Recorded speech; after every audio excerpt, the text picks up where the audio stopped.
তোমারে বুঝাইতে পারলাম না যে তোমারে কতটা ভালোবাসি। আফসোস, তোমারে আমার গোপন ব্যথাটা দেখাইতে পারলাম না। তোমারে ভালোবাসা নিজেরে কই থেকে কোথায় নিয়ে আসছি, একটা বারের জন্য পিছন ফিরে তাকাইলা না, দুইটা চোখ খোলা দেখলাও না। তোমারে এমন ভাবে চাইছিলাম যেমন ভাবে একটা ভিক্ষুক খুঁজে ভিক্ষা।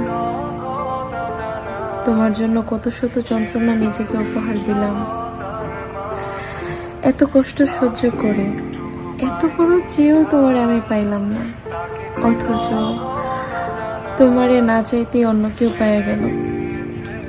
করুণাময়ের জগতে চাওয়াটা অসুন্দর হয়ে গেল, না চাওয়াটা সুন্দরই রয়ে গেল।